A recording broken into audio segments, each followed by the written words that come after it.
To inform you this meeting is being live streamed and recorded. Please note that all remote participants are muted at the outset of the meeting and are only able to speak at the invitation of the chair. Please raise your virtual hand if you wish to speak and then only unmute when the chair invites you to make your contribution. As chair, I may ask that if you are muted, you do not participate. Right, okay. Item number 1.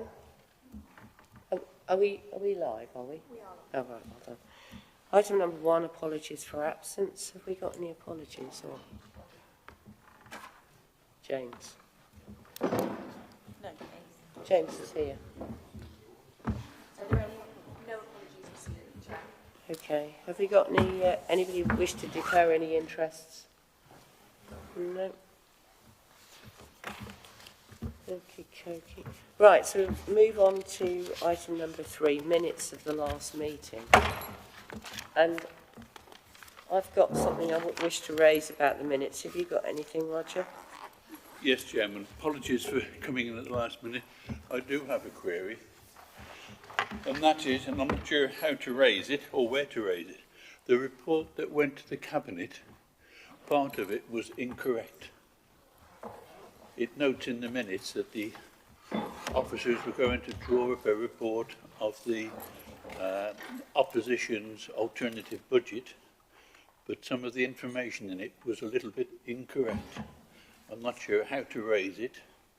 There is a reference there that the officers taking forward the report. The Cabinet minutes do not record it at all. Can I say more or what? It Andy, is just an like accuracy, I understand. Would you like to comment on that, or no? I haven't got any information on that, Chair. I can take that away and try to resolve it. Roger, if you can give me more details exactly what it is that's missing or incorrect, it went to Cabinet. If I can, Chairman, it states that the Liberal Democrat alternative proposal proposed spending all the reserves to balance the budget. That is incorrect. The alternative Liberal Democrat budget took the savings that were down there by the Cabinet and they proposed some small alterations to it. And it needs, to me, it needs to be minuted somewhere to say that if one looks back at those in posterity, it just needs to be noted somewhere. Thank you, Chairman. Hold on a minute. So you've got a problem with the report that went to Cabinet? Yes. So then I suggest that you take that up at Cabinet. I did, Chairman, about it elsewhere, but the minutes for that Cabinet meeting have now been approved and it only resolves there the statement in it. I will take it up and I'll talk with the Chief Executive and the Monitoring Officer. Okay. Okay, so I just want to make a point about the minutes. I think that the minutes are a little bit confusing at the end. Normally, when we have minutes, we just have the recommendation and that's it. But on the page here, it's got recommended printed in black twice. And then it says that this should have gone to Cabinet. I don't know if it's gone to Cabinet or not, but what I propose is that we delete everything after the first recommended. Is everyone happy with that? Because I think otherwise it looks confusing. Yeah? Is everyone happy with that? Okay, thank you. Right, so we'll move on to public questions. There are none. Item number 5, member questions. There are none. Item number 6, financial monitoring report. Okay, have we got Ben on screen? No? Okay, so James, would you like to talk to the report and then perhaps Gwynam, and then we can discuss it? Absolutely. So thank you, Chair. This is the third quarter financial monitoring report.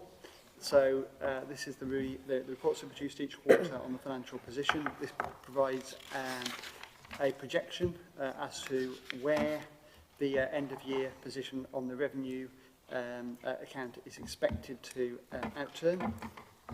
The highlights within the report are that a significant contribution has been made into the overspend within the overall position, particularly within the demand management within the People Directorate. So with demand-led pressures now at a value of £28 million, a contribution of £20.5 million has been made into that to help reduce that implication and position for the end of the financial year. So we know that the level of spending reductions to be delivered by the end of the year is now at around about £40 million, which means that we're 80% of the way to delivering the £51.4 million savings target in 23-24. So the overall outturn position is now looking at an overspend of around about £14 million, and we would expect that to be contained within the overall position, the overall general fund balance as at the end of year. So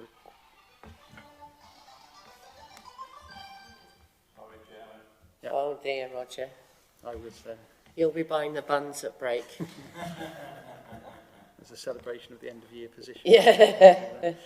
I'll leave it at that. There's a number of variables and movements that have been made since quarter two, and I'm happy to take any questions as necessary. That's the overarching position, Chair. Okay, thank you. Gwen, do you want to add anything before we start? I'll get to you next then, yeah. Thank you, Chair. It's Councillor Gwilym Butler, Portfolio Holder for Finance, Corporate Resources and Communities. I don't think there's a huge amount of surprises in this actual report leading on from the MTFS that was presented in December. It is a lot of financial strain, demand-led and inflation, but we are where we are and we have a plan in place to actually deliver it moving forward. I'm very interested to see which areas Scrutiny actually wants to look at in further detail. Thank you.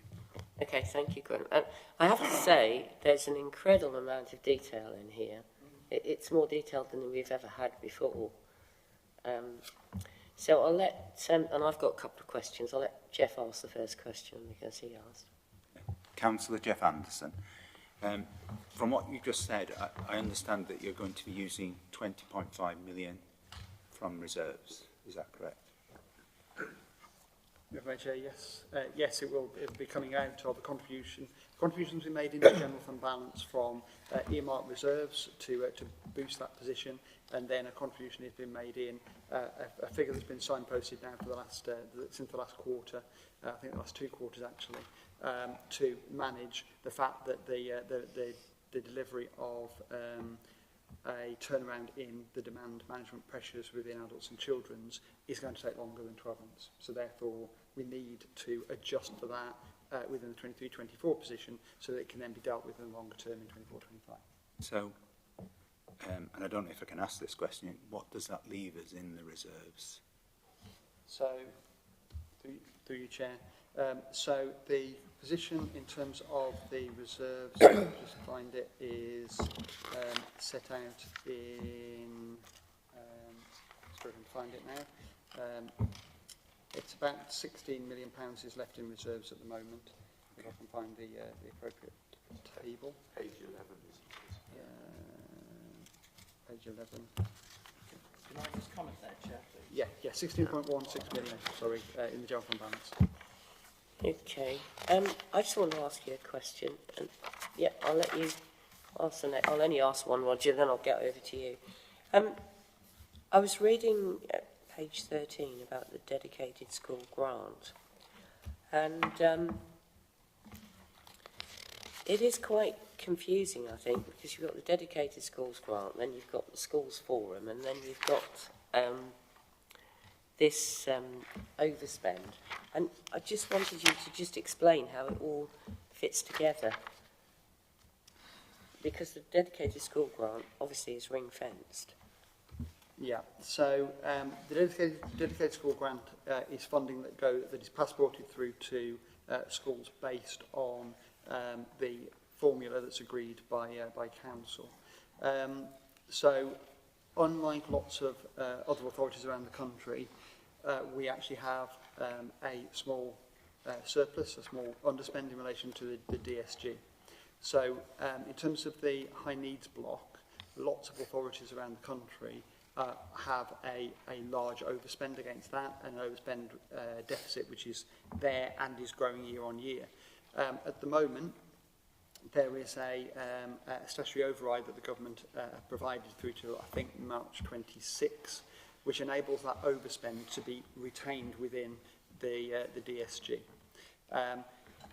If that were removed, and that overspend in other authorities then couldn't be dealt with by the statutory override, then that would leave that overspend to be carried forward in the general fund, and that would potentially lead to Section 114s being issued across other authorities. So the point in mentioning it, particularly in Shropshire Council's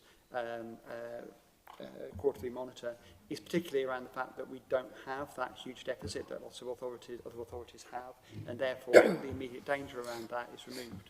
The question is whether any of that surplus position that we currently have can be managed in a more appropriate way to ensure that we don't then move into an overspending position. But that is kept entirely separate from the general fund. So the position that's been shown in terms of the overspend for Shropshire Council excludes any implications from the DSG, so that's not taken into account at all. And then the position in relation to the general fund balance, the reserves position, again, is entirely separate. We do hold school reserves on behalf of a number of schools. Those are not taken into account in our reserves position because it is completely ring-fenced to schools. Okay, thank you. Yeah, and of course, the way it's laid out here as well, you've got the information about high needs and everything in there, which confuses the issue as well, I think, because you're almost talking about two different things. Do you want to mention that or not? I can. Well, only that perhaps I was a bit confused because the high needs block information was in the same bit as the educated schools bit. So it was a little bit confusing. Yeah, okay. So yeah, I mean, the high needs block is part of the DSG allocation. That's where the overspend and the pressures are within lots of organisations. So we're just ensuring that is being analysed and transparently kind of reported. Yeah, so we don't actually get the money from the government for the high needs block. So within the spend and the funding within the DSG, that is all contained within that area. So where there is an overspend, that potentially would fall into the council's funding should that outturn that position in future years. Okay, thank you. Roger. Thank you, Chairman. That was one of the questions I had about the high needs, and I note that the government is giving us just over 5% towards the increase, and we're expecting a 22% increase. Have the Schools Forum agreed this? Because the Schools Forum are consulted about it, and then they make a recommendation to the council how the council disapplies some of the funding that we get from government to use to meet those and meet other things within or what the school needs. It comes from that. So have the Schools Forum discussed it?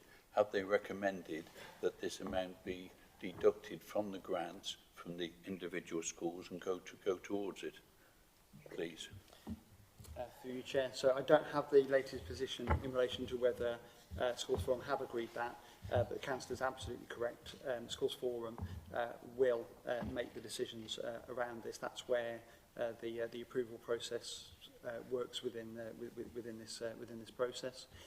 So any decision that's taken can't be taken arbitrarily by the local authority. It has to be in consultation with the Schools Forum. As I say, I haven't got an update in terms of whether that has been presented yet, but we can certainly follow that up. Okay, so I've got... If I, Oh yeah, carry on. The other question was a follow-up to the previous councillor about the reserves.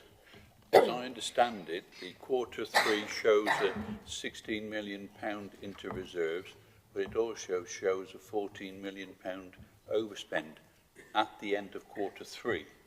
I presume it would have changed a little bit, but as I read it, that £14 million, if it stays as it is, would need to be deducted from the general fund, which would then take the general fund down to way below what we would normally expect it to be. So is that £14 million that's there, the anticipated overspend at December, and I presume it will have reduced by now, would, if we were at the end of the year, that 14 million need to be deducted and use the general fund in order to balance the budget for the council? Madam Chair, so that is fundamentally correct. So whatever we outturn at in terms of the revenue account by the end of the year, and the projection at the moment is £14 million, should we outturn at that figure, we cannot have a negative position. We can't have an overall minus figure in relation to our end of year position. So therefore we have to apply that against the general fund balance. As said earlier, the general fund balance sits at over £16 million. Therefore we are still in a positive position, even if the overspend should be that high. So Councillor is absolutely correct. That is the position projected as at the end of December. Work has been ongoing since then and will continue through to the end of March. By the end of March, I would hope that figure has come down. But even if it went up slightly, it would still be contained within the figure that we have in general fund balance. That would, of course, preempting the follow-up question potentially, that would, of course, leave us with a very, very low general fund balance position as at the end of year. However, what the MTFS will show when Cabinet consider it tomorrow, sorry, on Wednesday, it shows that there are budgeted contributions already built into the budget, into the MTFS for the 24-25 financial year, and that is expected to take the general fund balance back up to around about £30 million, which means that, again, to reiterate, we are managing demand, particularly across adults and children, over a longer period than just one financial year. And on that basis, we are having to manage and ensure that we have appropriate, robust reserves in place to help manage that and the overarching budget position. So while there will be a cut-off on the 31st of March, which may say that we have a general fund balance which is at a low level, in the low millions, rest assured, literally by midnight, 1 minute past midnight on the 1st of April, it effectively goes back up to around about £30 million. It has to be separated because the financial year is separated, and it has to be kept separate. We can't bring that money forwards or backwards between those financial years because that's accounting policy. But in terms of the overarching resilience of the organisation, effectively, we can manage this year's overspend, even if it's at the level that's currently being projected, and have around about £30 million worth of resilience going into next year's financial year. Chairman, Councillor Butler wishes to come in, but before he does, can I just confirm that my arithmetic is correct? If Q3 was the end of the year, we would be left with £1.63 million in our general reserves, if that came to fruition.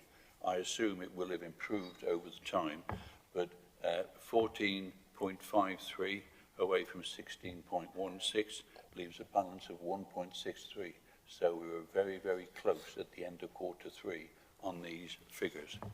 But maybe Councillor Butler wishes to come in, Chairman. James actually reiterated the fact that... Do you want to put your mic on, please, Gwen? No. James reiterated the fact that when we had the increase in settlement, not this year but last year, of the extra 19.9 million, we ring-fenced that for reserves both last year and this year, and we are already putting further reserves in.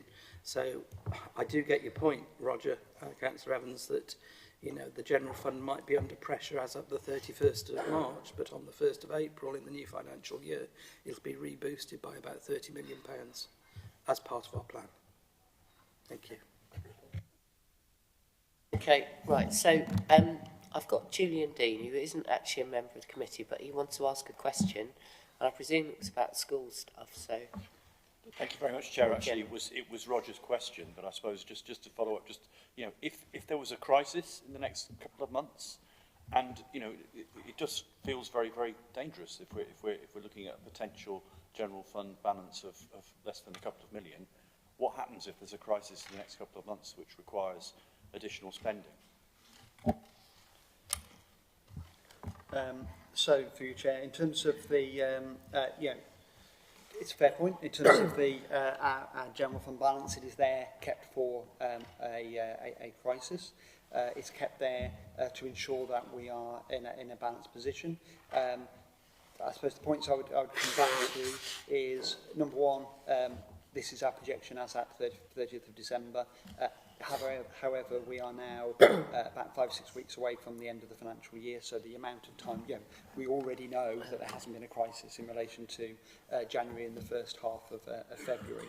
So the risk associated with that is significantly reduced. There is, of course, the risk that our projections are wrong, that there are errors or in relation to that. That, of course, works both ways, so it could be a positive or a negative projection. So the point is absolutely correct in terms of the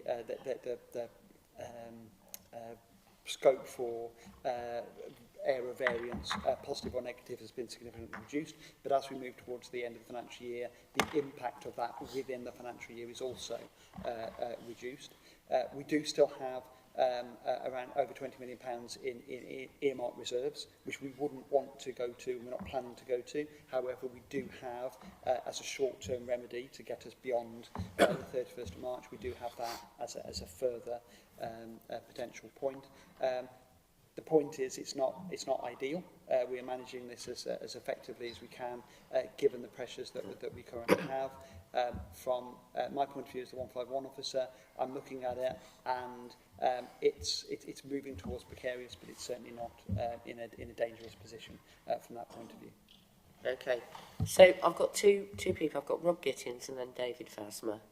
So, Rob, do you want to ask your question? Yeah, thank you. Councillor Rob Gittins. I just want to ask a question around the ongoing pressures in children's social care. I noticed on sort of page 4, we're looking at a in-house residential provision. What sort of money are we looking to save by doing things that way? And would it also look at sort of bringing down the number of children in looked after care? I can certainly just give a basic oversight, but in terms of both adults and children, a significant amount of work has been undertaken this year, looking at the way in which we manage the demand within those particular areas. We've seen the numbers of children that have come into care significantly increase over the last few years. On that basis, we have the Stepping Stones project in place. We're also looking at a revised commissioning model, and we're looking at the way in which residential placements, foster placements, etc., are all being managed with a view to trying to improve that position.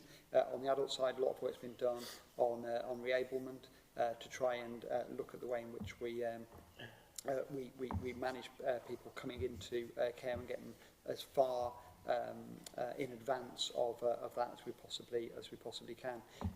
A lot of these areas take it takes a lot of work up front, some levels of investment, but then it's very unclear as to how quickly the benefits of that can actually be delivered. So there will be over a period of time we will start to see the impacts of these, but it's very difficult to tie directly the impact of a particular intervention or innovation to the actual benefits that come out. On top of that, in a number of the areas that I've mentioned, we have been working with our delivery partner as well to ensure that we have a kind of a robust and resilient approach to that. looking at what other authorities have done and looking at that wider experience in terms of the benefits that can be drawn out of this. But the key point is that it takes longer than we want it to, and it's very difficult to tie directly the benefit from the interventions that are taken. So there's always going to be an element of looking at the bottom line as opposed to being able to very clearly see this has been impact. This is the impact we've made, and this is the outcome that we've delivered on the back of it. Yeah, through you, Chair. If I could just come back and ask, well, is it working? Can we see what we're doing is working? And what would it look like if we didn't do these things? Through you, Chair, I think the main point I would make is you really need a service lead here to take you through the detail. I think from the point of view of the monitor, from the point of view of the financial position, what we do know is that of the £40 million of savings that have been delivered this year, over half, around about 21 million of that has been delivered within adults and children's. So the implications of the changes that have been made, I can't talk to you about the way that works in terms of service delivery, but in terms of the financial implications of that, that's taken £21 million worth of expenditure out this year. We also know that the demand pressures in adults and children's are running at around about £28, £29 million over budget. So the simple maths would be that it's effectively £50 million worth of pressure there within the year, of which 21 million has been pulled back. So the direct implication of the work that's been undertaken has pulled that back by, certainly over 40% of that value. That then has the benefit of the full year effect of that in the following years, which then impacts on the full year effect of the demand. So you're constantly trying to manage those two together. Okay. So, David. Yes, thank you, Chair. I wanted to just look at a smaller item on the report today on page 5, looking particularly at the resources. And although the overspend on resources is a very small amount really compared to the overall, it is a percentage, it's quite high. And I wanted just to, if you look at page 33 of the report, you can see that it's a lot of it's to do with overspend on finance and technology and directorate management. And I just wanted to, perhaps you'd like to make a comment about that. Through you, Chair. Apologies, you said page 33. And I think it's it's obviously summary on page 5, and then Page 33 with the very small writing. Yeah. Yep. Sorry, which element are you picking up on page 33? Because there's a lot on there. Yeah. Sorry? So which element of page 33 you're picking up? That's the list. It's the resource. What I'm interested in is the resources, the spending on resources, and particularly it seems. I mean, it's a small as an overall percentage of the overspend. It's small, but as a percentage of the actual spending on resources, it's quite high. The overspend. Okay, so it seems to be mainly. I don't know. Correct me if I'm wrong. Finance and technology and directorate management. okay, sorry, I'm struggling to work it through. In terms of page 33, that shows the savings for the savings list for place. So I think you've got a different page 33. Yeah, you've got 35, I think you need to be on. I think. And I don't know which particular bit, David. It could be... I just wondered if you could comment about okay, resources. I think I know where you are. In terms of... So it's page 37, page 33 of the report. Within resources, it says the screen goes blank, which is not helpful. There we go. So what we've got there is a breakdown of the savings delivery. Now what we had within the resources directorate were a number of areas which related mainly to staffing, and then there were also within the overarching figures for service delivery within resources directorate. There was also the delivery of a number of proposals around customer services. So they sat within the resources directorate in terms of the headline, but in terms of delivery, this was a council-wide element. So any delay in that delivery, I think the figure we're looking at within customer services overall was around about 2.1 million. That's spread over an 18-month period. However, the budget was taken from the Resources Directorate in one go, up front, as it to say. What that therefore means is that of the savings have had to be delivered within the Resources Directorate specifically, most of which is through the staffing budget. That has had to be applied in lieu of the wider savings across the organisation being delivered over a period of time. So the overspends that are shown there against those savings are not really overspends against the Resources Directorate. They're overspends in relation to the period of time it takes to implement that saving across the organisation. Does that make sense? Yeah, it makes sense. It just seems like it was a very large percentage figure. Sorry? The overspend was large in percentage terms, but obviously not large in terms of... Yeah, at the end of the day, we had to put that saving somewhere. Yeah. The Resources Directorate is not a big directorate in terms of budget, and most of it gets recharged out across the rest of the organisation. So when you put it there as single figures, yes, it does look large, but the reality is that the delivery of that, the lead for that is not actually sat within the Resources Directorate, it's across the organisation, but that's where the budget sits. Yeah. Okay. So I'd like to ask a question. So it's page 29. So this is government grants. So we've got here the Adult Social Care Discharge Fund. So we've got, I think, we've got a variance of just over 2 million. So does that mean that we're spending 2 million more on the discharge fund than we're getting from the government? Thank you. What that means is that the original budget for the Adult Social Care Discharge Fund was 1.7 million pounds. In actual fact, we're receiving around about 3.8 million pounds of grant. So that's the actual figures of the grant. So based on our original assumptions compared to announcements and grant returns and everything that we've done over the year, we now believe there'll be around about 2.1 million pounds more grant coming through, which helps to offset some of the expenditure and demand pressures within adult services. Right, so we don't know how much we actually... The bit I'm getting to really is how much we actually spend on discharge and whether the the excess money we spend on discharge we actually get from the ICB. Yeah, so what it means so that's the... Yeah. Because obviously we're spending a lot of money. Are we actually getting it back from the ICB? Yeah, what this is suggesting is that the level of expenditure within discharge was over and above we expected at the start of the year, and therefore more grant has been able to be drawn down on the back of that.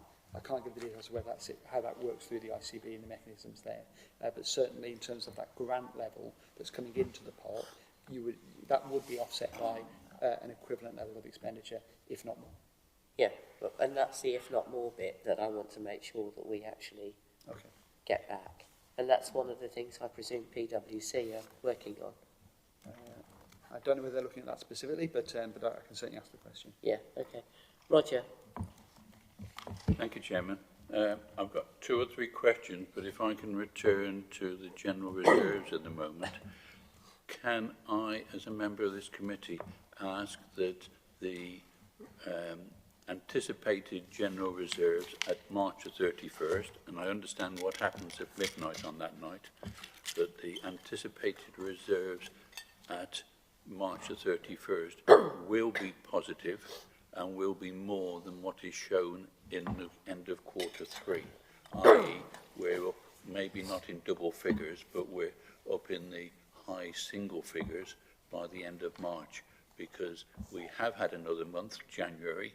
We were told that we would have monthly updates, although it wouldn't be in this sort of detail, but it would be there. So is there a January update that we can be given of where we are? Because, as I say, at quarter 3, it is alarming that we were like that. There are still savings anticipated to be made, but in the risk factor, it isn't listed as a risk that we were so close to it. It says about insufficient reserves to cover projected overspend, but it then talks about 15 to 30 million pound in the general reserves. 1.63 is nowhere near that amount. So I think as a scrutiny committee, we need to be assured that the updated figures show that there has been more savings made, and so that 1.63 will have improved, and you expect further improvement between now and the end of March. And then I have another couple of questions, if I can, Chairman. Through you, Chair. Yeah. The absolute expectation is that that position will improve. I can't say for definite that, you know, it is a projection at the end of the day. We are not at the end of the year, so I cannot give a categorical guarantee that about what that position will look like, or whether it will be better or worse than is currently being projected. However, what I can say is that on the back of these projections and in previous months, work is being done in the background to try and improve that position. And certainly from my point of view, I would be looking for a general fund balance at the end of the year significantly in excess of the current projection, but I can't guarantee that. So we will have to watch that closely. In terms of the end of January position, absolutely, as has been said previously, it's 6 to 8 weeks before that comes out. So we're looking at the period 10 position as at the end of January. We'll be expecting to see that in the middle of March when we get a position on that, and certainly we'll report that as we normally do.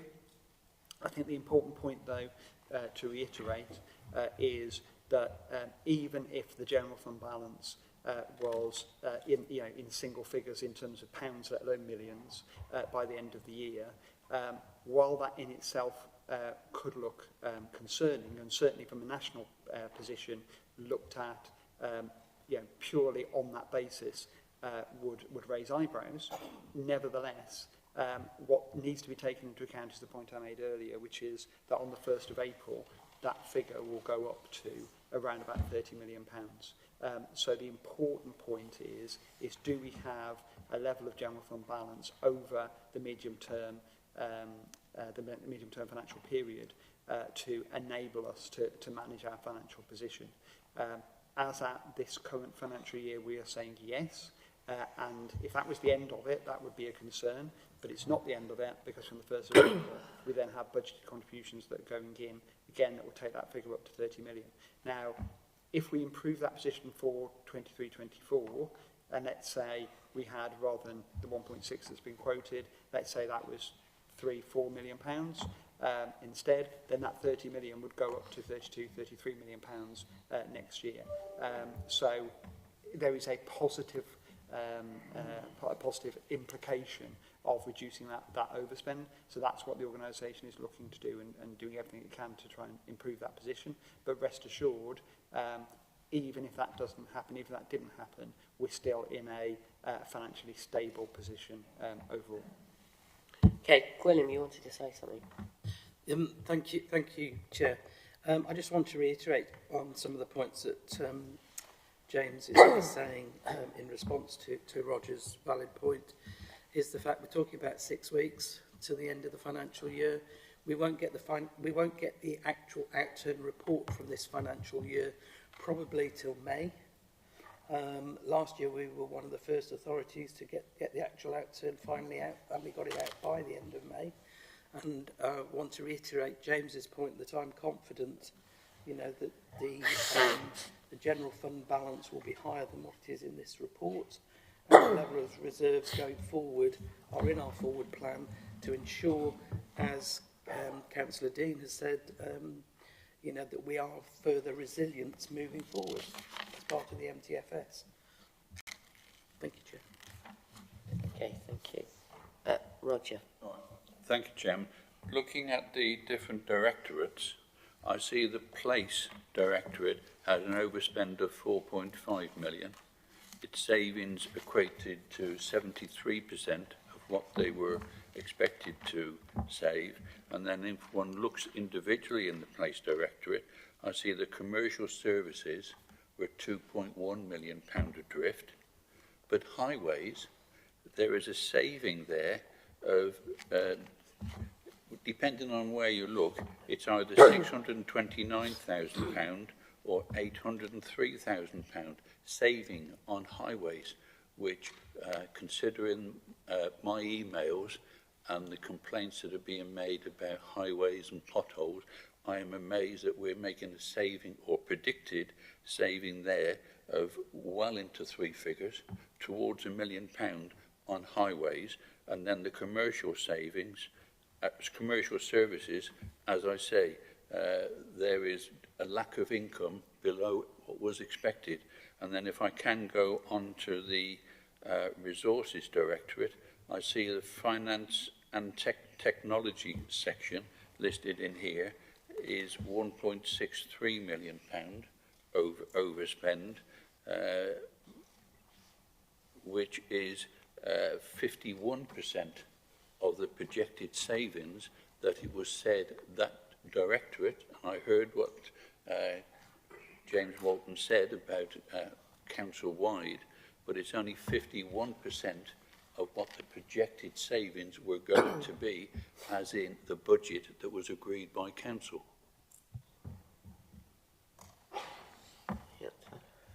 So if I may, Chair, so in terms of the overall position that we're looking at, we are managing this on an organisational-wide basis. So in terms of commercial services and the proposals that were put forward in terms of commercial services income generation, in terms of the work that's been done around commercial opportunities, that is always going to be on the basis that those commercial opportunities are there and that the overarching market that we're operating in will enable that to be made. In terms of the projections, in terms of the Place Directorate, what we have is a number of overspends and underspends. In terms of the commercial services element, there's a £112,000 overspend there, and in terms of business development within commercial services, then we're talking about a forecast overspend, which is, just let me bear with me 2 seconds, which is 125,000, 126,000, which is worsened by, which is a variance of £32,000.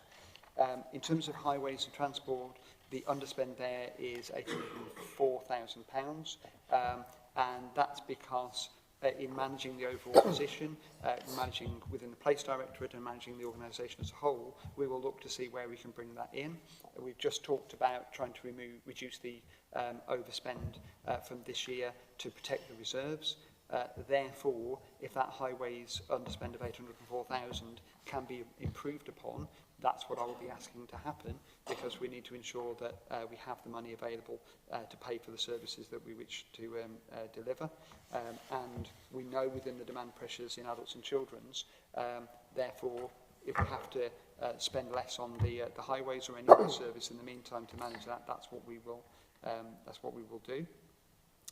In terms of the Resources Directorate, as mentioned before, so this is on page 26 or 22 of the actual report. That breaks down where the overspends are within the Resources Directorate. I've already talked about the key areas where savings have been delivered or are to be delivered. As you can see, the biggest overspend within the Resources Directorate is in relation to housing benefits, which is a £1.2 million overspend. This is because of homeless individuals, whereby we are unable, given the current arrangements with government, we're unable to reclaim housing benefit subsidy to the level at which the cost of housing those homeless individuals would be. And that, therefore, is driving the majority of the overspend. The others, as I said previously, are sat within other areas, particularly around the development of the customer services savings over a period of time, but there is then other variances spread across the board. There are, of course, underspends in other areas and underspends within those individual areas to try and offset those expenditure items. Certainly the variance would be significantly higher if those savings had not been taken from other parts of the directorate, and that applies to the organisation as a whole, which again explains why highways have been able to reduce their expenditure this year, and that will continue if we're able to bring our overspend down this year and protect our level of reserves. And I think we're £1 million overspent on asylum seeker accommodation as well, aren't we? That's the difference between what the government gives us and what it actually costs. That's correct. Is there any sort of recourse to ask the government to actually pay the full cost, or? Through you, Chair, I've spoken to a number of other authorities. It's strange the way that this falls. Certain authorities are hit by it, certain authorities are not, and there are no easy solutions in relation to this. There are adjustments that have been made to the rental allowances, which will help to reduce perhaps the incidence of homelessness into the future. Ultimately, there doesn't look to be that figure that's applied against the housing benefit subsidy doesn't look like it's going to be increased, and therefore the only alternative is to bring the cost down on the other side, and that means trying to find accommodation which is significantly cheaper than bed and breakfast accommodation, as an example. So there's been a lot of success in removing people from bed and breakfast accommodation and moving them into alternative. We need to ramp that up even further and ensure that we're taking that as far as we possibly can, because it doesn't look like there is any additional funding coming from the government that will help to offset that overspend. Yeah, and of course the other issue is that some of the asylum seekers have actually been children, and so obviously the costs are more there. Is that included in the figures or not? So there is, where we have asylum-seeking children, there is some funding that is associated with that. As with all of these, you have a complex picture of expenditure and then elements of funding that come through to that. Ultimately, the wider implication of managing this is more expensive than the funding that we are getting. So whichever way we look at it, yes, you can make the argument that those costs are contained, that those costs are covered by grant. However, the reality of that, when you work it through in terms of all of the elements that feed into the cost of managing that, the reality is that there are additional costs that always apply in relation to those particular individuals. Okay, thank you, James. Julia. Thank you, Juliet Buckley, leader of the Labour Group. I just want to place on record we have the same issue with Shropshire homelessness, that we are also paying over the odds for bed and breakfast rather than appropriate accommodation. And if I can just recall my late colleague, Councillor Les Winwood, he spoke really eloquently and said that there is a human cost as well as a financial cost to those families who are struggling in bed and breakfast. So for lots of reasons, we need to keep doing the excellent work that the team are doing to purchase the appropriate accommodation. There's been a real step forward in Bridgenorth, where they've bought some purpose-built temporary accommodation to solve exactly these problems. But what I want to talk about in the budget, I want to thank James and the team for this report, because what it shows is the hard work that the finance team have done in delivering what they were instructed to do, which is to bring down those savings over the course of this year. If that were the only test, we would have passed with flying colours. So the job that you were given to do, James, which was to find the savings, you have pretty much done it. And I think that we should all, on all sides of this room, recognise that. But as you repeatedly remind us, and as we're very acutely aware, the problem is the continued ongoing pressure in adult and children's social care. And what's interesting is that we have this demand management approach, which I do feel is perhaps achieving some results financially. We can have perhaps a different discussion about what that's doing on a human level, but financially that has achieved some results. But the question is whether that is whether that's reached saturation point in terms of managing the ongoing pressure. So you talk about 28.5 million service demand pressure in this year alone, and that you expect that continue into the next year. Now, colleagues of mine in the Labour group, we would say that's because austerity has pushed people to the fringes and because the cost of living crisis is providing more and more people, finding more and more people without housing, needing additional support, needing additional social care and more looked after children. So we can all see that those pressures will continue. So my question is, how can we better understand the problem to make sure that the solution, demand management, is the right fit? And so I've got 3 questions really, because I see the end of this report, we have to come forward with recommendations for what this committee could look at. And I have 3 questions. So my question is, and we know the answer for children, but I don't think we know the answer for adults. Is the demand pressure coming from an increased number of service users? So is it because we're all living to be 100 that more and more people are turning up at the door? So is it an increase of service users?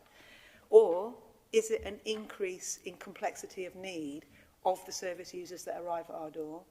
Or is it an increased unit cost, the cost of services for each of these people?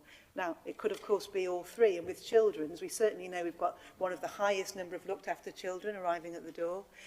But we also know, because we're having to use private providers, that the costs are spiralling and we have no control over those costs. So for adults, I'd like us to have a deeper understanding, please, about how these figures have moved from last year to this year and what the projections are for next year. Because depending which of those 3, how it distributes across those 3 elements, will surely depend what the right solution is. What I'm trying to say is, if the largest factor is the unit cost of the care provided, then managing demand isn't necessarily the best solution.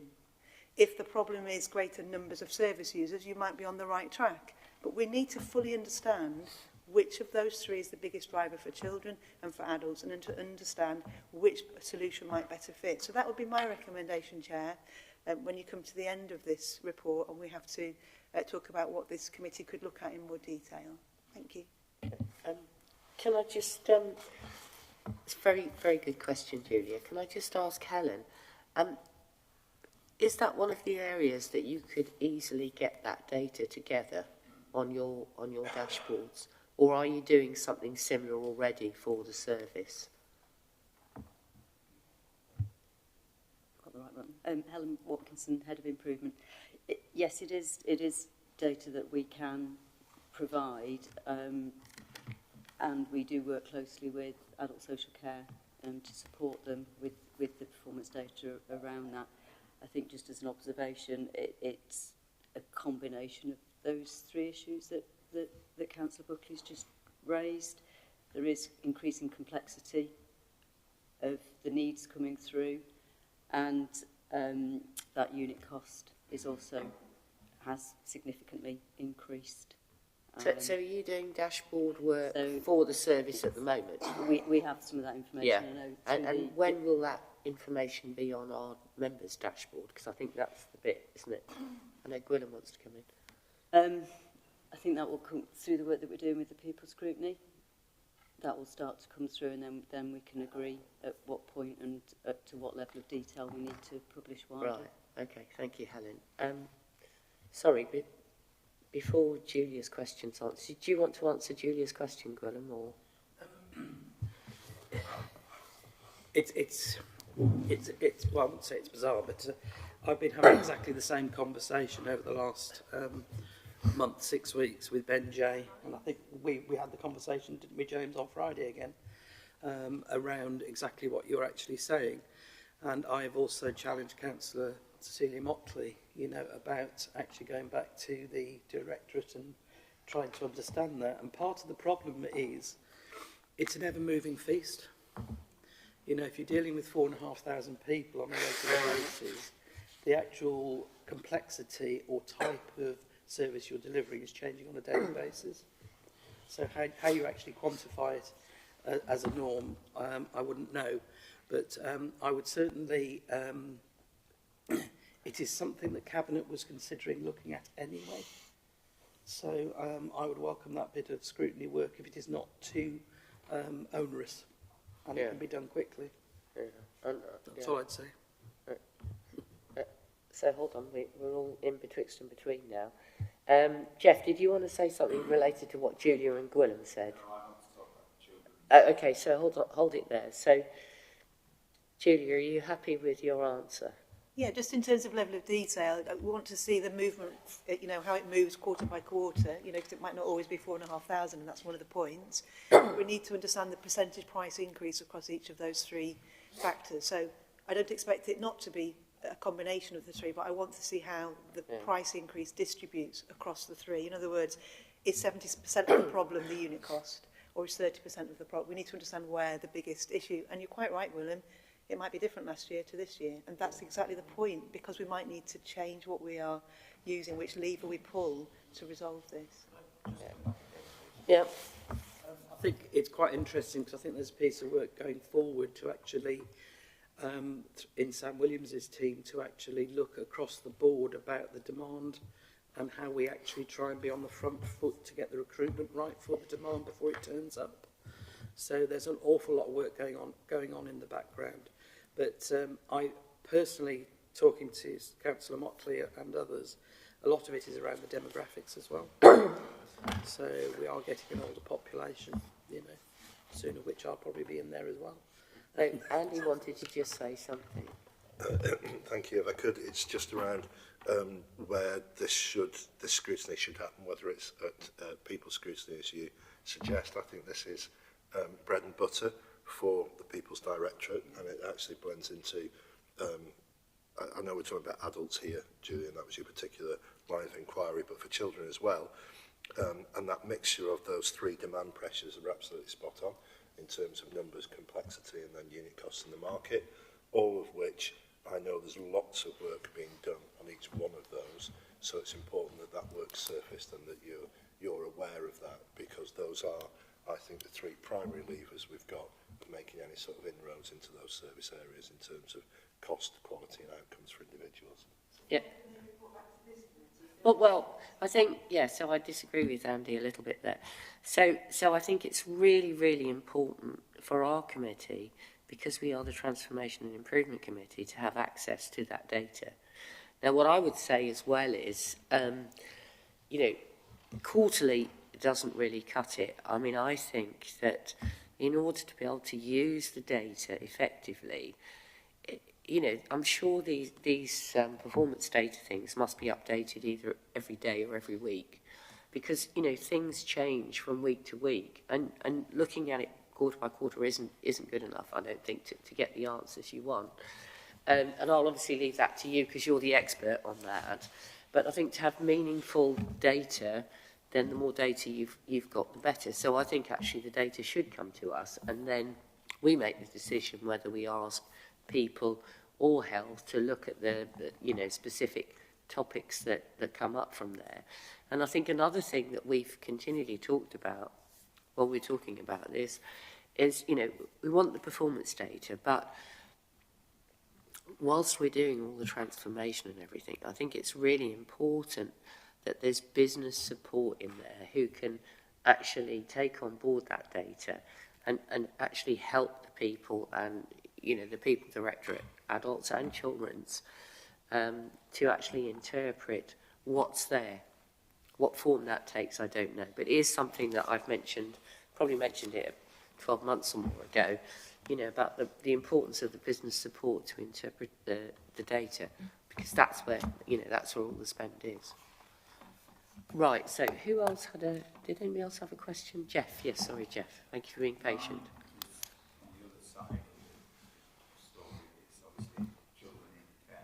Could you put your mic on, please, Jeff? Sorry. It's children in care. And pre-COVID, we were running at a level of about 400. Now we're running at a level of around 770 children in care. And do we really understand the reasons for that growth? Because in addition to the growth in numbers, as we've talked about in the adult social care, you've got unit costs that have gone up as well. And you know, if we're going to do that exercise in the adult, then you must do it in the children.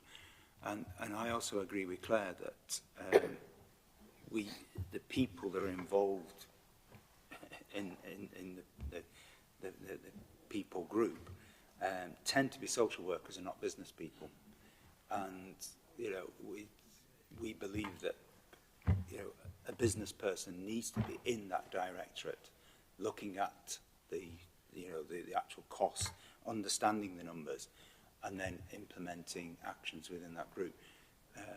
So my question is, have we got those business people inside the People Directorate to assist? Because if we haven't, and this is the area that's causing the council the most pressure, then we should have. Okay, so I don't know if James can answer that. Just the other bit as well, Jeff, I think just confirmation from Helen really, but Helen's doing the same work pretty much with the performance data in children's and adults. So, we're not just talking about adult performance data, we're talking about the whole thing. And I think unpicking the demand in children is slightly more complicated and will need more indicators. But Helen has been working on that for probably about 6 or 9 months, to my knowledge. So that's right, yes? Yes, sorry. Yeah, we in terms of that business support from an insight and intelligence point of view, then we are a centralised team and we support the various service areas with providing that information. And yes, we work very closely with the service areas and we are providing them with that data and those dashboards. And I think, through I keep referring back to the people scrutiny work we're doing, we're starting to provide dashboards to surface up at some of that top level and that trend type information against benchmarking as well. Some more of that detail.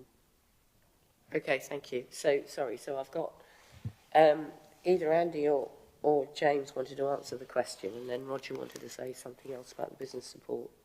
And then I think Roger put his hand up as well. So I can give a brief response, Chair. Just in terms of the, just to build on what Helen was saying there, in relation to the kind of the understanding why this growth is there. The other side to it, which is a model that Helen's team have helped build, is understanding what interventions then would help manage that back down. So looking at those projections going forward and then saying, okay, so what are the half a dozen things that you could potentially do to help manage that? And which of those would potentially have the biggest implication from a financial point of view, which enables you then to balance that from the point of view of the individuals as well. So you can balance out which is the most appropriate way forward of doing that. In terms of the kind of the business acumen within the area, again, I mentioned it earlier. Work's been done with PwC to look at the commissioning model, which is about how do we manage the market out there and how do we commission in a way that delivers the outcomes that we need for the individuals, but also helps manage the cost effectively that we pay for that. Not only the cost coming in, but the cost while they're in, and also moving children out of the service where we possibly can, where the implications for the individual suggest that's the right thing to do. So that's something that was not built into the model previously and is now actively being recruited to and managed as we speak. Okay, so I've got 2 people here, Roger and then Joyce. Anybody else who had their hand up? No? Roger, do you want to Thank you. Thank you, Chairman. James answered it in a way, I think, but to build on what Councillor Buckley said, PwC, I see, if I remember rightly, in the Cabinet later on this week, authority is being given to the Cabinet member and officers to actually look at the workload on PwC and what they will be doing for this council. But I think whatever the detail is in this, it would be an ideal thing for them to look at and to take it on if they haven't already, because as is said, it is really, we really need to understand what is happening and how to keep it within affordable limits whilst satisfying the need that is obviously out there. Okay, thank you, Roger. Joyce. Thank you. Sorry if it's a silly question, but all councils across the country are struggling with adult social care and children's services costs. And I'm just wondering if any council anywhere found the magic bullet or found a better way of dealing with it. And I think, again, Joyce, Helen has been doing quite a lot of work on that to see, to see the performance data from other councils. I am actually going to ask Billy a question now. So I think you've obviously been doing a lot of work with Helen on this, So could you just explain to us some of the work you've been doing on this, both with, I guess, with PwC and also with Helen? Certainly, Chair. Billy Webster, Head of Transformation, sorry, AD for Transformation.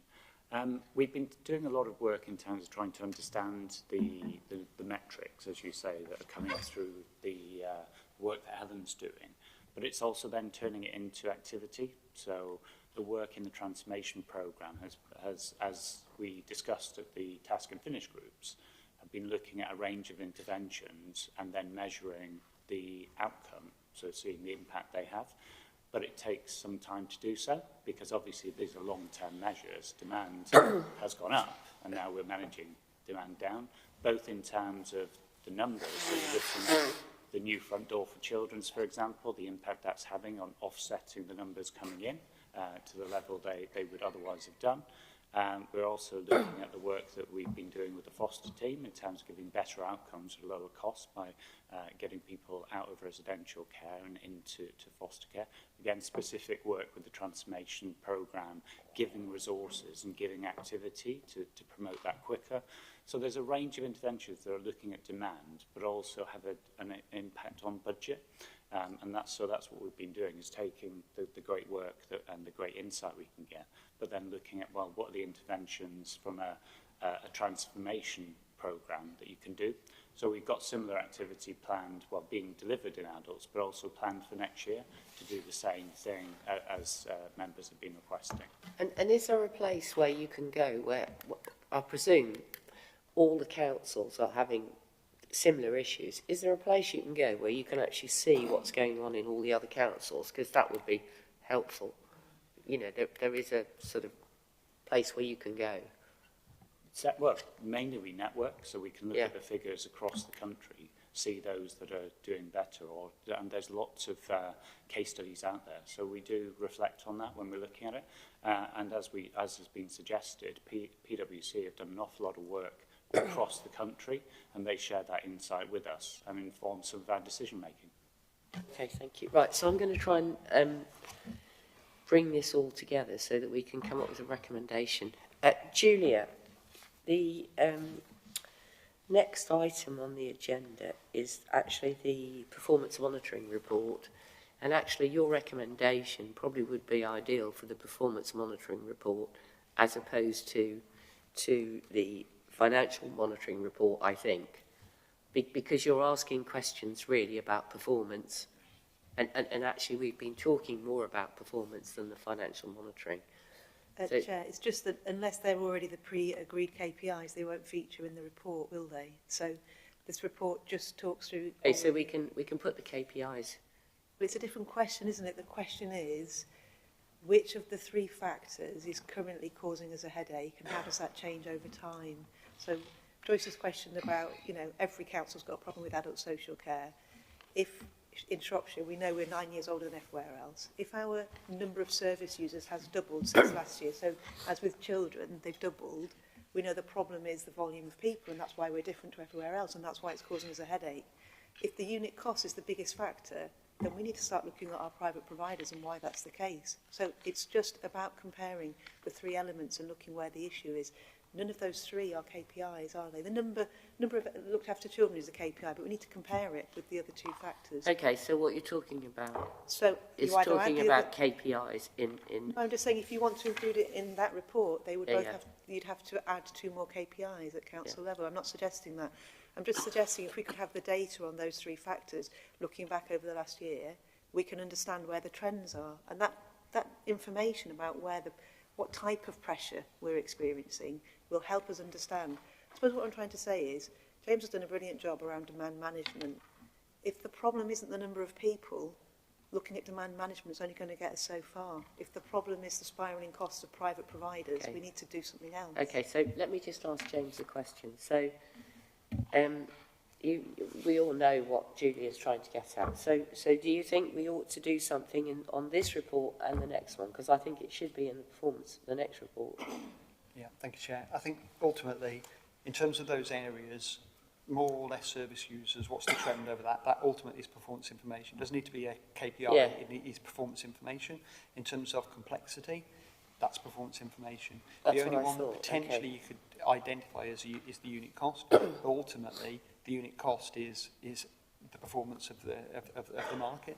So I think the measure, the point is well made in terms of the ultimate measure is the bottom right-hand side of the spreadsheet. What does it mean in terms of the financial implication of this? But the data that is being asked for and to be considered is absolutely performance data. So what I would suggest is that that can be picked up as part of the scrutiny work, whether it's dedicated, whether it's task and finish, whether it's picked up as part of its ultimate performance information. So that's what needs to be requested. What is it that we can pull out of the system that will enable those answers to be those questions to be answered? And yeah, we pick it up as part of the performance side of it rather than the financial side. So because we've got these the wrong way round, what we could say here is that future performance indicators relating to whatever form part of the financial monitoring reports in the future. Because that's essentially what you're saying, isn't it, Julia? Yeah. I mean, we perhaps should have swapped them round, but yeah. Okay.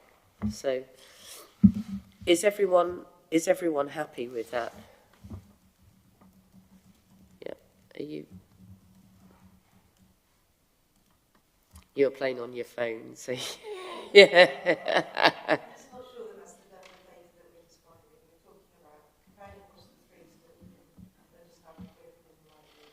Yeah.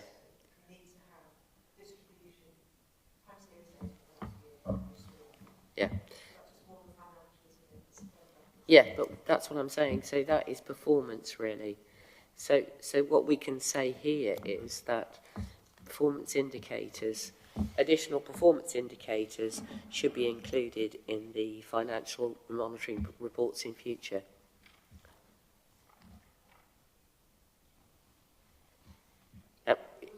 Yeah. Is everyone happy with that? And you can specify the two that you need if you like. Yep. Everyone happy? Yep. Okay, thank you. Right, so the next item is item number 7, which is the performance monitoring report. So we have been through quite a bit of this already, but I don't know if you want to say anything in particular, Helen. I noticed that we are making progress, and we've got more and more coming in, and hopefully, well, I think you being here is very helpful because you can see what members are interested in and the direction of travel. So, is there anything else you'd like to add before we report? Yeah, I don't know if Councillor Macy wants to. Oh, sorry, is Robert here? Rob here? I think he's online. Can't see him behind. Yeah, sorry. Good morning, Rob. Thank you. Sorry, I didn't realise you sat behind me. Would you like to say? Would you like to say? You've heard what Julia's said, and would you like to say a few words about the report and how we could incorporate that as well? Yeah, I've heard most of what Julia said, but there does seem to be a slight issue now and again. Oh right, okay. So I think I got most of it in terms of the additional performance indicators that you want to take in. I think alluded to that point that some of that work's already going on at the department level. It's just, yeah, how do you want to pick out the right ones for use in those wider reports, I would guess is the main thing. In terms of the report in front of you, obviously it's an exception report. You'll see that there's 12 exceptions, but there's either up to, I think, 86 indicators now. So most of those are in place.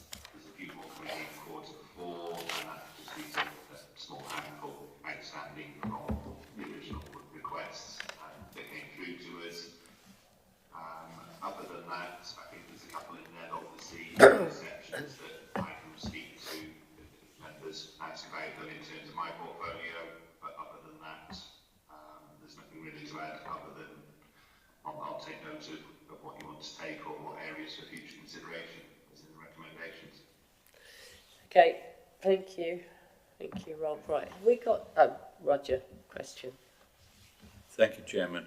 There's two in the performance I'd like to pick up if I can.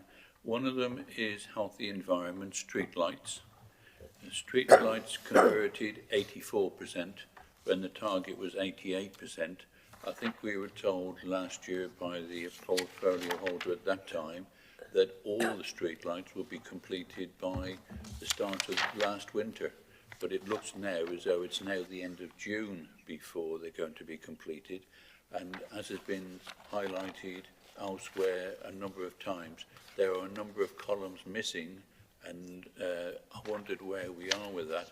And then my other comment is about the freedom of information. I see it's 75% on the performance data. I see the chief executive have talked to the other executive directors and highlighted this reduction, but considering our history in this and the comments that we made from the appropriate commissioner, I'm surprised that it has got down this far without it being highlighted by senior management. Thank you. Can I just say something about the street lights? I've had 2 that got cut off, 6 actually that were cut off, and we've been waiting and waiting and waiting, and I've asked lots of times, and actually you can't get hold of some of the stuff. So this week I've actually seen 2 appear. So it might be, and I'm sure it is, that there's actually a backlog in getting the lamps and everything, and I presume that's why there is a delay. I can't think of anything else. I don't know if you want to pick up the FOI stuff, Andy. I can pick up the... Or James, yeah.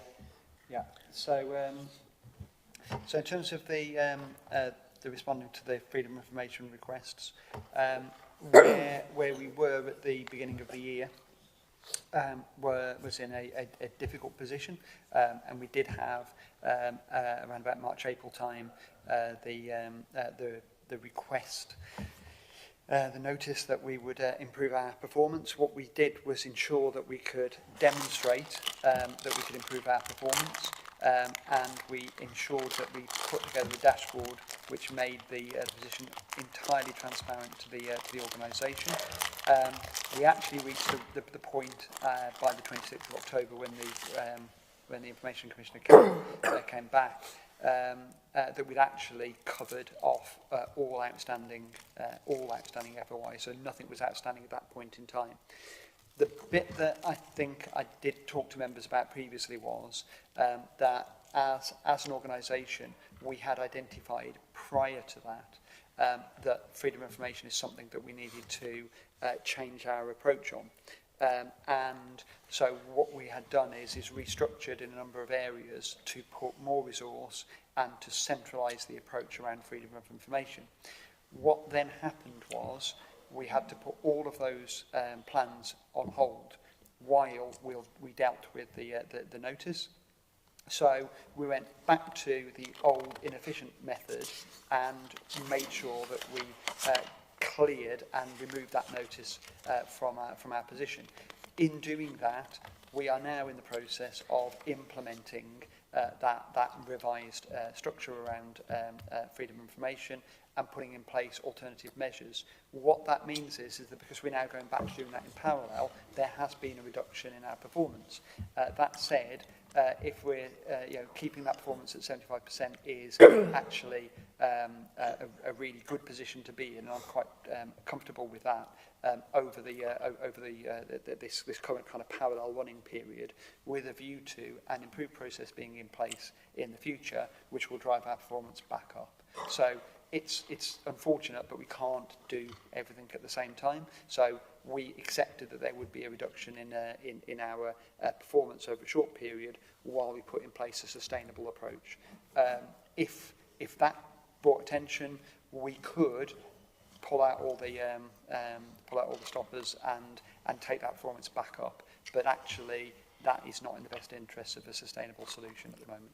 Okay, Rob Gittins. Yeah, thank you, Councillor Rob Gittins.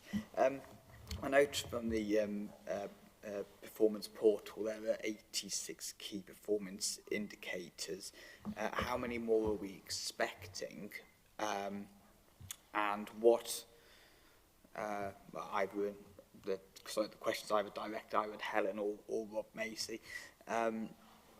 what is the appropriate number of key performance indicators we should expect for an organisation of this size? Thank you. Who wants to do that? You go, Helen, you can do that one. So there's 6 outstanding, and I think, referring to Steve, there's some that you've already got in the bag, so to speak, of that 6. So we're hoping that by Q4 we should have everything included around that. In terms of an average number, we've tried to sort of minimise, haven't we, to sort of 10 to 15 indicators per area. Yeah, she says. In terms of, sorry, Steve Taylor, Performance Intelligence Policy, that's me, I'll name those. In terms of key performance indicators, what's the ideal number? That's the million-dollar question. In my view, 10 to 15 per healthy, because I think we've got some what I call lower-level indicators. So there isn't a correct answer in terms of how many there should be. I think it's the quality of the indicators that's the most important thing. So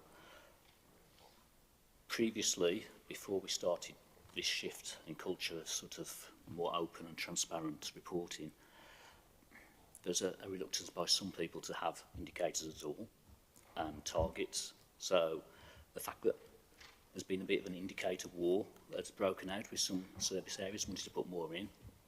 I haven't held that back for the moment. I think it's getting to that position where we're actually prepared to put things forward and be there. So we will get more indicators. This will evolve as next year comes in and the service delivery plans. What we'd also like to bring in is some key deliverables. So not just the numbers, but how we're actually going to do that and go on that journey. So it could be a which church swimming pool on time and on cost, and that could be some of the key deliverables. So we're on a journey and it's getting better, but there's still a way to go and we recognise that. Okay. Right. Roger. Right. Last one, Chairman, on this, and that is the street lights. Considering our financial position, the cost of energy, the cost of maintenance, there are still some yellow lights in Shropshire, which we were assured would be converted. Is it because the supplies isn't there, or is it just because our contractor has not delivered what was said that this council would be doing? Some of the villages I drive through are still seeing yellow lights, as well as some which are missing, and they may be further delayed, but this is street lights converted is the ratio. Target 88, 84 is what we achieved, and assurances were given that we would have them all converted. They are costing us money, and they're costing us money out of our income and out of our money that we can ill afford. So please, can we have an update on when all the street lights will be converted?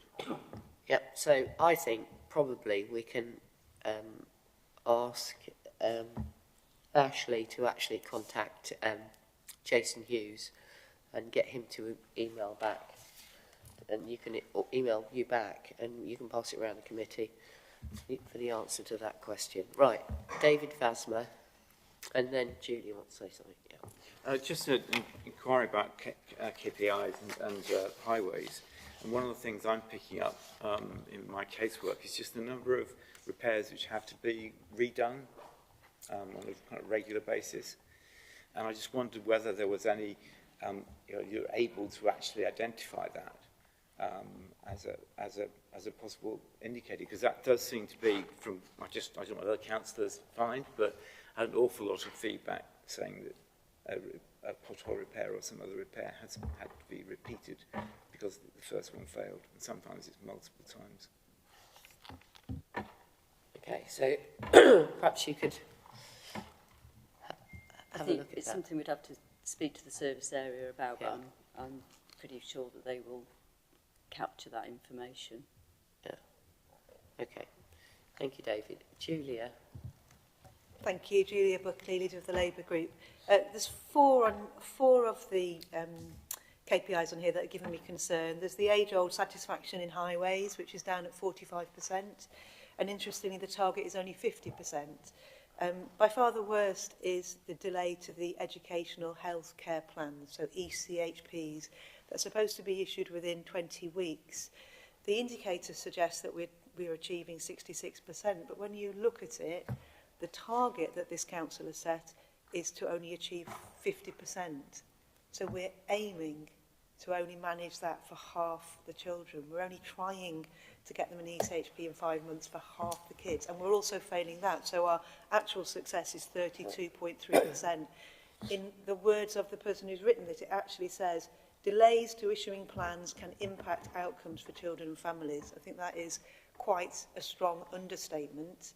If you're having to wait more than 5 months for 2/3 of children, that's really very severe. And I'm sure all the councillors around this table have emails and contact from families in their caseload who are exactly in this situation, and those children are deteriorating. Now, SEND children are not the same as looked after children, but there is a massive overlap between the number of children that end up in care and how many of those have additional special needs. We keep hearing about early intervention. Putting out timely educational healthcare plans would be an intervention that could help families cope better so that few of them end up in care. Right here is the way to reduce the numbers on the looked after children. And right here is a way to save money in schools and to stop children ending up at TMBSS. So I don't understand why for the second quarter running we are looking at not just a below target outcome, but it's deteriorated quarter on quarter. So I'd like to ask, please, that the portfolio holder be invited to the next meeting to explain to us why it is deteriorating and what mitigations are in place, because it is so serious for our young people. Thank you. So 2 things there, Julia, about that. The one is, I think we need to ask Helen how often this data is updated, because I actually was concerned about this, and I actually did call Kirsty up yesterday, and she said things are improving, but I don't know. How often do you update it? I mean, in terms of, obviously, we're reporting here quarterly at the service level. They have that data more frequently. But I think the thing to note about that particular one is the fact that we've had a 154% increase in new EHCPs issued between 22 and 23. So in terms of demand, there's been a significant increase in demand and pressure on that team. So it's, I think looking at those 2 numbers together is important, because it's not just looking at the isolation of the numbers that have been delivered have deteriorated, it's the fact that we've had a significant increase. And from a service point of view, again, I know they are very much focused on that work, and again it is something that will be picked up in people's scrutiny as well. Yeah, okay. So if we want to use interventions, early interventions, to stop children being excluded, to stop them ending up in care, we should therefore anticipate more assessments and more application for ECHPs. These are families asking for help with children who are struggling. This is what early intervention requests look like. So if we want to do this earlier, we should welcome more applications, and we should be ready for them. And by putting more resource upstream here, we should save money downstream. We haven't put resource upstream. We've failed on the target. So what will happen is those children will be excluded, and looked after number children will go up, and that will cost the council more money. So I completely recognise the number is higher. I think that is a signal that families are asking us for the early intervention we are promising, and it is our duty to meet that. And if you would like to save money, that right there is where you can do it. So the whole idea of this portal is that it can be updated, the chair has just said, on a daily basis. If the service managers have got more up-to-date data, they should update this portal so that members can be reassured. So I still suggest that the portfolio holder comes back to the next meeting. She can update us. If there's progress, we can understand it. If there's a reason why these early requests aren't being met, let's drill down and understand. We want to deliver early intervention. This is where it's happening, and we need to understand it more. Well, it can't be very urgent if we're going to wait 3 months. So what I propose is actually if you email Kirsty and ask her the question, and then we can get the answer out to committee members, because I think there has been movement, and I'm just concerned there's been a bit of a time lag, and that actually the indicators are actually showing there's more focus on the percentage increase year on year than actually, you know, the movements from week to week. That's my understanding, but let's get an email off Kirsty and then we'll have done something, because I don't think you can wait 3 months. Major on a different indicator, and that's staff turnover and sickness. Now, if we can read the newspaper reports, you've got your own solution to the staff turnover problem. But on the staff sickness, it says here that we have 0.6 on average, which should be, the target is 7.5. I'm feeling a bit of deja vu because I sat in this seat at the previous meeting where we talked about why the staff sickness at this authority is higher than average and what we're going to do about it, why staff are suffering with stress, why they're having to take so much time off, why their well-being isn't protected. And I'm really sad that I'm having to repeat those questions and repeat my concern for the well-being of our staff. It's not acceptable. There are some words in the report which talk about seasonal variances due to winter illnesses. Surely a data portal can allow for seasonal variances and could have a different target in the winter than for the summer. Surely that's not beyond the ability of our data team. We need to understand what support our staff need so that we can help them do their really difficult job, so that next quarter you don't have to hear me, Chair, ask you again why are our staff in Shropshire struggling more than in other local authorities. Thank you, Julia. Right, Steve's quite animated over there. Have you got the answer? Not animated. Just very quick, yeah, in terms of the performance profiles, in terms of targets, there's still some work to be done. I have gone back to some teams and said, do you really want to put that profile in? Is it correct? So there's still learning cultures to take place there. So before the next meeting, can we task you with actually sorting it out a bit and showing those variances and getting some indicators from other authorities? Andy, have you got anything to say on that? No, I think on the 2 points, firstly on the early intervention and prevention piece, I just think the point I'd raise is that I think early intervention and prevention should happen pre-point of assessment, and that's where resources can be best deployed, and that's across community and voluntary sector as well as paid for services. And the second one around staff absences, I think it is about understanding that, but understanding that where we are in comparison with other organisations, just to see that whether we are in fact out of kilter in that sense. And the other is expectation that we are in a highly pressurised environment at the moment, and some of these are key indicators to keep an eye on for you as scrutiny. Okay, thank you. Joyce? What I want to say falls in actually with what Andy said. Would it be possible for us to have figures on other authorities? Because Julia's saying about where we're at and where other authorities are, and I haven't seen that. So not to come back, I don't need it to come back to the committee. Well, I think Helen's busted to come back. Yeah. So No, I think no, it's just going to, if you go into the actual It's not dashboard, up to date, is it? it does give it you. Yeah, if you go into the dashboard, It's not up to date though, is it? It's Last financial year is on there. benchmarking data does not come through on a timely, like a weekly basis from other authorities. So we have to take, some are annual, some are monthly, some are quarterly. So we have to take what's available from that benchmarking data. So we use whatever's the most up-to-date benchmarking data available to give you that position. Okay, thank you, Alan. Still the lowest of every other one on that list. So. Yeah. Okay, so what I'm going to do is Gwilym's got his hand up. I was going to ask him a question anyway. So you've listened to the debate and you heard what Julia said about the performance indicators. So I was going to ask Gwilym what he thought, because obviously it makes it much simpler if we do something that the portfolio holder thinks will work. Pardon? Oh, no. I'm talking about the KPIs now, the performance indicators. That's obviously up to Rob Macy, not me. Yes, but I wanted to talk about the staff, if I may. Oh right, you want to talk about the staff. Okay, all right then. I was just... Okay, go on then. I just wanted to comment that, obviously, going back on Julia's point, the actual comments in the report do not actually mention anything about illness being around stress. It's cough, cold and influenza. And I meet with Sam Williams on a regular basis as portfolio holder for resources. And I want to give reassurance to all the staff in this organisation that we will put whatever is needed in as support. But I also do know there has been an awful lot of COVID, which has created a lot of colds and influenza, and that's why a lot of staff have been off. And I get regular updates on that.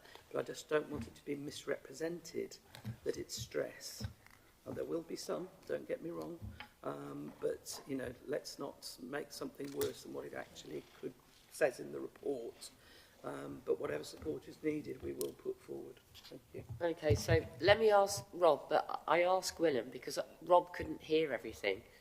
Did you hear the points Julia made, Rob? I think I got most of them. It seems an intermittent sort of cut out. Okay, so. because I think, you know, to short-circuit it all, if everyone agrees what the indicators we need are, then we can actually get some action, something going. Yeah, I think from my point of view, obviously, you heard from Steve earlier about the overall indicators being around a certain number, and that's probably manageable as long as you have that right picture.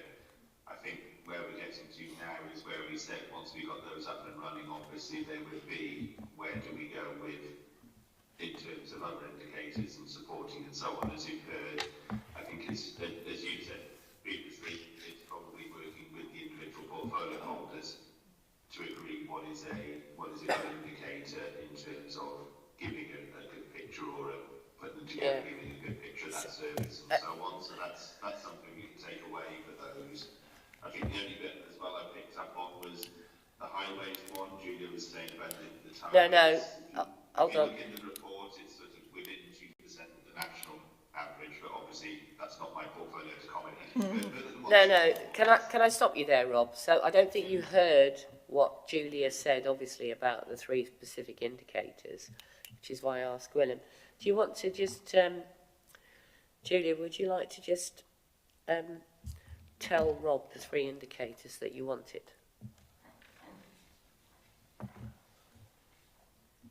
Hi, Rob. Can you hear me okay? Yeah. Okay. So I wasn't sure that an indicator is the way forward, but if it will capture this, that would be excellent. For children and particularly for adults, we wanted to understand really more about the demand pressure. We want to understand the numbers of service users and how that compares each quarter. So is it a larger number of people turning up at the front door? Or secondly, we want to understand the complexity of need. So could it be that it's a stable number of people, but their problems are worse and therefore more expensive? Or could it be a third thing? Could we understand more about the unit cost of each person that we're providing care for? And my point is, if we were able to compare the cost and the percentage increase of the cost of those 3 factors over time, we can understand if our solution to demand pressure is the right one. For example, if last quarter we had a huge number of people appearing at the front door, older people because it was the winter, that's demand management will be a good solution to that. If on the 1st of April all the providers put up their prices by 20%, then the unit cost going up is a different problem to solve. We need to negotiate with them or find alternative ways to deliver the service rather than squeezing the people who arrive at the door. So my question is, which of these 3 factors is the biggest in helping us understand demand management, how demand pressure is increasing? And we've all said the same thing. It's probably a combination of the 3, but we need to understand how the weighting is distributed and whether it changes over time. So last year we might have chosen one solution, but next year we might need a different solution. But until we know the problem, or where the problem is growing, we don't really know the right solution. So the chair, Claire Wilde, thinks a good way forward is to add 2 more indicators. She feels that we've already got an indicator which tells us numbers. I know it's in there for looked after children, but I'm not confident there's a number that tells us how many ageing adults are using our service. If it's in there, I'm very happy. I haven't found it myself. So another indicator is how many people, complexity of need, and unit cost. I don't have any particular issue with that. I'll come out to since I heard from Helen earlier about how we do those, but I'm happy to work with the chair, take that way, work with the chair that we get where the committee wants it to be. I'm just conscious of whether they need to appear within full lists of key performance indicators or whether they sit as a specific specific item or more at that next level down, and you call it in for scrutiny as appropriate. But I'm happy to work with the chair on that. Okay, so I think Helen now understands what we want. And Gwilym, that's going to help you as well, is it? Yes. Presumably, yeah. It is something that we've been discussing at Cabinet. Okay. So yeah, okay then. So if we recommend that we set up these KPIs for the numbers, the complexities and the unit costs, and work on the detail of these with Gwilym and Rob, so that once we've worked on them, we can then email it out to the committee so that they all that everybody knows what we can actually do. Is everyone happy with that? Tom? Yeah. Okay. Right. So I think that's probably the best. You happy with that, Julia? Yep. Okay. Thank you very much indeed, Rob. Thank you. Right. Okay. So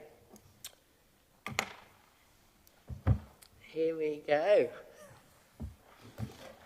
So Ruth has come to present the bullying and harassment task and finish group findings. Thank you very much, Ruth. But did you actually chair this group, did you? Yes, I did. Yeah. Thank you.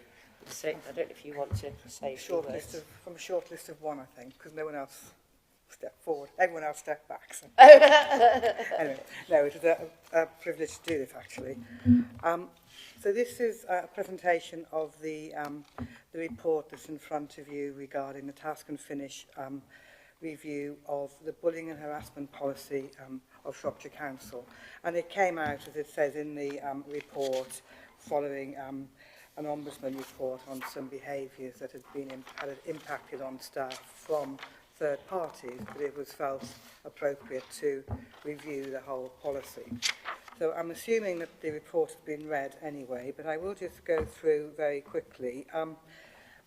Firstly, I'd like to draw your attention to the context section, which identifies how bullying and harassment complaints can be made, and particularly the relationship between this bullying and harassment policy of the council and the unreasonably persistent and vexatious customers policy. So the two are closely linked, and there have been amendments made to both to make sure that they're more closely aligned as a result of this work.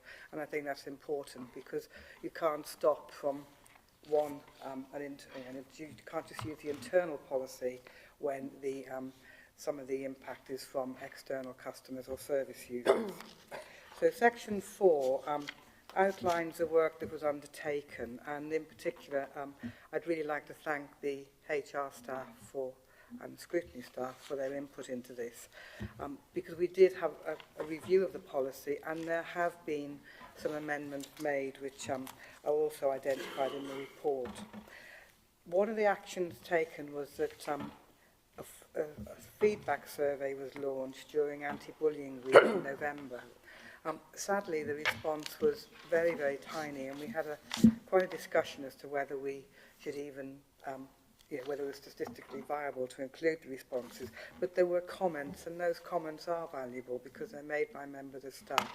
So that feedback has been taken on board and included in the revised policy. So in section 5.2, you will see the policy changes that have been made. And this has been in conjunction with Unison, who took an active part within the Task and Finish group.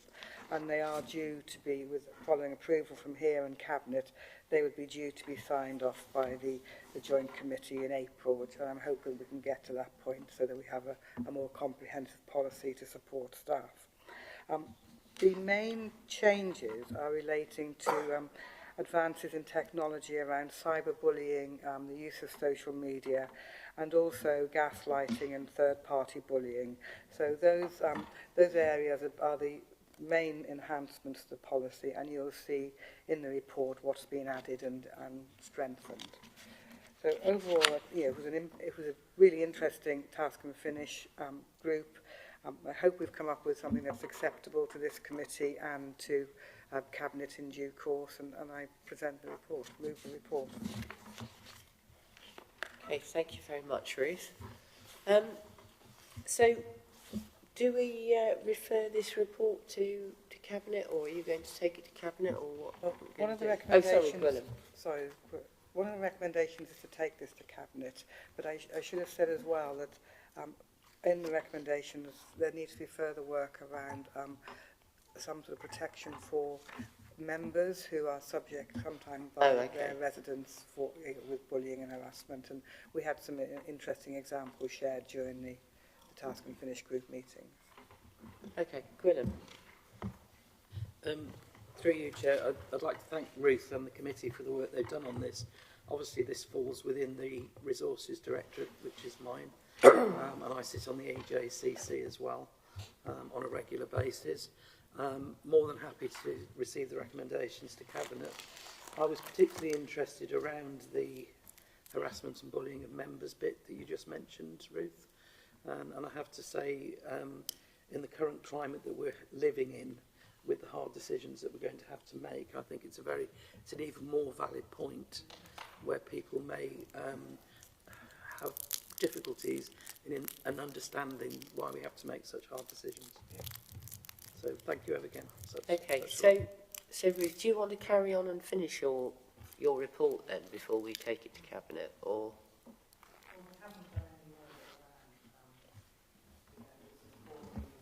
Do you want to put your mic on, Ruth? Sorry, it's hot. We haven't done any further work around the support required for members, and that the recommendation is that that's an additional piece of work through a task and finish group in due course.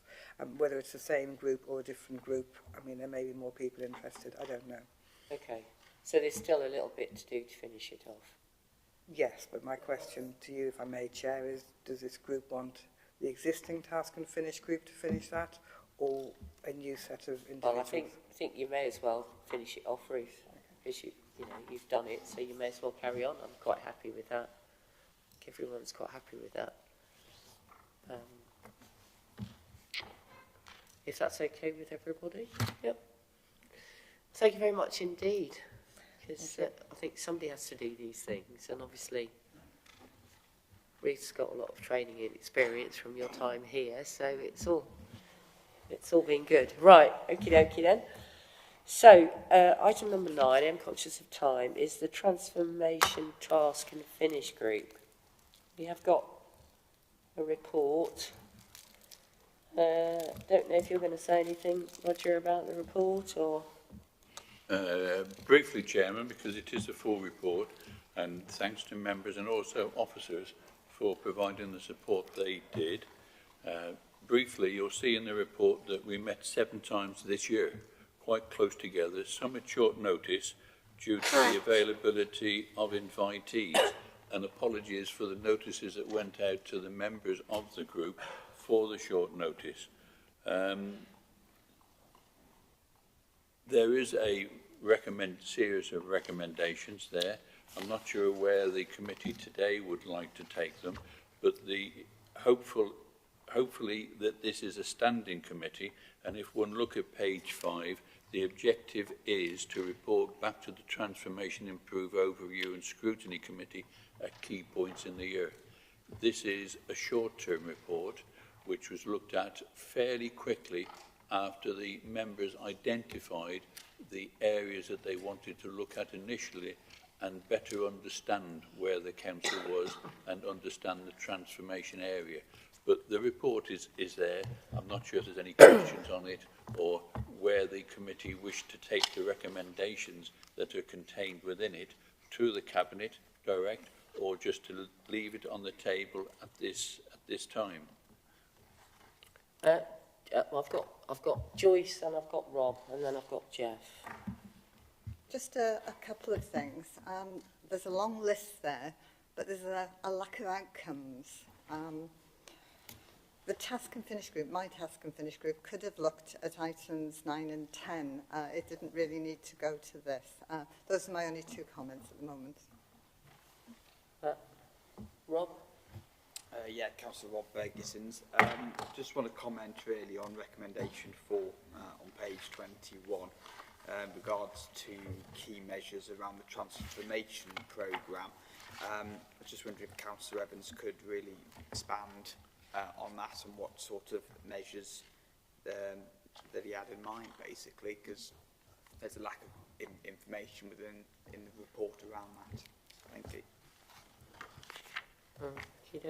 Right, so you can answer more at the end if you like, Wilfred. Jeff, do you want to ask a few questions? Sorry, on recommendation 8, and it refers to the People Overview and Scrutiny Committee, I think we're already on top of that. We've identified within the group that we have too many agency staff, and that partly led to our unfortunate Ofsted report, in that when you've got agency staff, people, there's not necessarily always continuity, because they can place a social worker into an environment, and within 2 weeks they're taken away and a new person's brought in. And the group firmly believes that, you know, we need far more in-house social workers. The problem is attracting them in, which is very, very difficult. And so what we've put forward as one of our own recommendations is that we provide some funds for the team to be able to further advertise not only the jobs but the environment in which the social workers will be able to work, in order to attract more of our own staff. There is a cost implication. It's far cheaper to have your own social workers than to have agency staff. Julia. I do just want to enjoy the moment to say that persistence does pay off.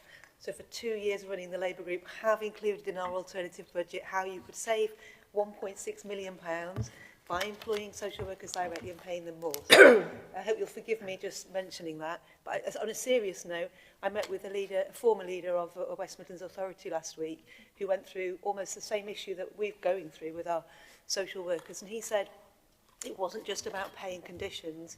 They actually put in a guarantee that they would cap their workloads at no more than 20 cases. And he said that was the key to recruiting and retention, because social workers had assurances they felt they could do a quality job if the numbers were capped. So I think there are some lessons we can learn from other colleagues. But can I say congratulations on taking on board Labour's policy, and I think it's an Well, I don't think that's Labour's policy. I think it's been our policy for about the last 12 months, because I brought it up at a previous task and finish group, and I believe there is one of the interventions is in the medium-term financial plan, where they are actually looking at admin support for social workers. So we'll leave that there. Right, Joyce. Yes, I'd like to put a recommendation forward, given what I said before about the lack of outcomes and officer time spent on this, because there were a lot of meetings. I'd like to recommend that we note the report and ask scrutiny chairs actually to look again at the cost and the benefit of the task and finish groups. Thank you. Okay, thank you, Joyce. I think that's very sensible, and I'm quite happy to second that. Has anybody got anything else they'd like to say? Can I come back, Chairman? Yep. I understand that, because the transformation programme is so large, and if one looks at some of the information that was supplied to the committee on the setup, which is a set of documents that were supplied by Billy, which I thank him for, and an updated list we are waiting for. But it was, if one looks at the title of the group, it was Transformation Improvement Overview and Scrutiny Committee. So it reports back here.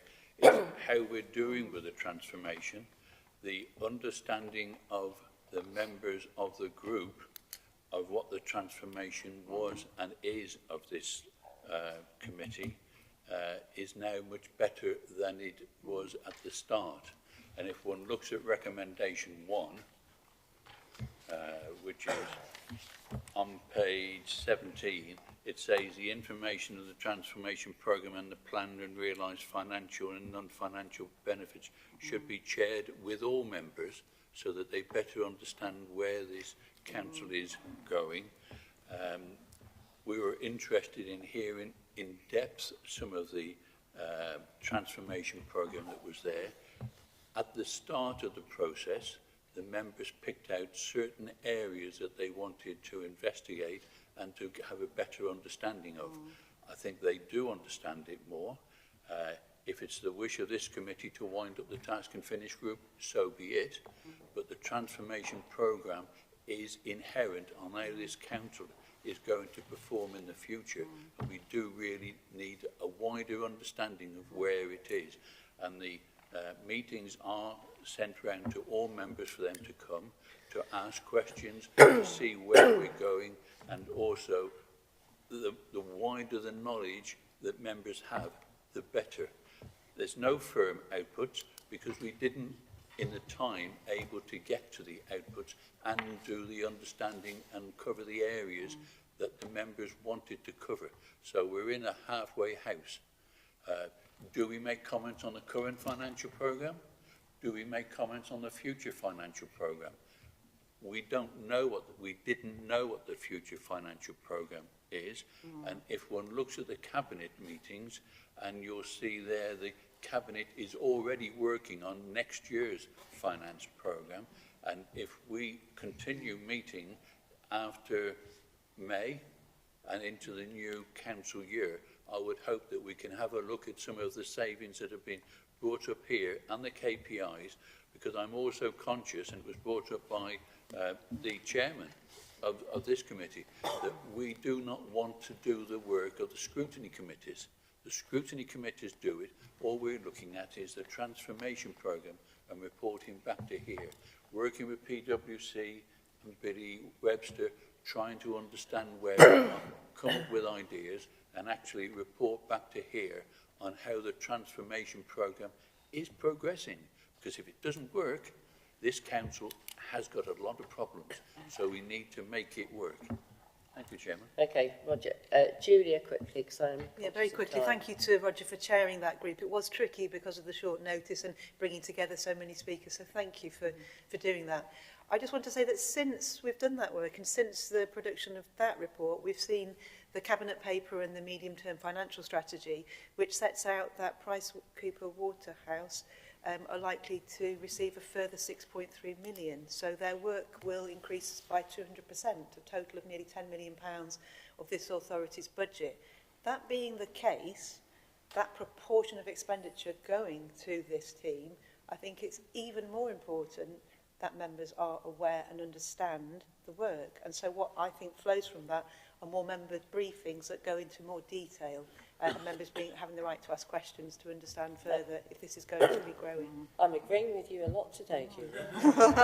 I think... I mean, I think the thing that... I wasn't going to say anything on this, but the thing that struck me was when the group had PwC to the meeting, and Billy said, and he can correct me if I'm wrong, he was quite animated in the meeting, and he said, all the questions you asked PwC, you could have asked me, because I knew the answers. And what struck me then was two things, really. The one is that we don't record task and finish groups, so you're restricting, you know, every member should have been able to listen in, and they weren't able to because that's the way they are. And so that's the one thing. And the other thing is as well, to get the best value out of it, I think there needs to be more work done, possibly with Billy, so that we can actually get better value out of PwC, and actually all members get the opportunity to know what's going on and ask questions. So, you know, that's the key bit for me. So we've had a recommendation, it's been moved and seconded. So all those in favour of the recommendation, I'd like to show. Thank you. Anybody against? Okey-doke, thank you very much. Right, so, yeah, okay. Okay, so we've got the work programme. I think we are actually looking at the work programme. We've got a section at another date to look at the work programme. So we've got the date of the next meeting is the 10th of April. Okay, so that's it really. So thank you very much everyone for coming, and I'll see you on the 10th of April. If I can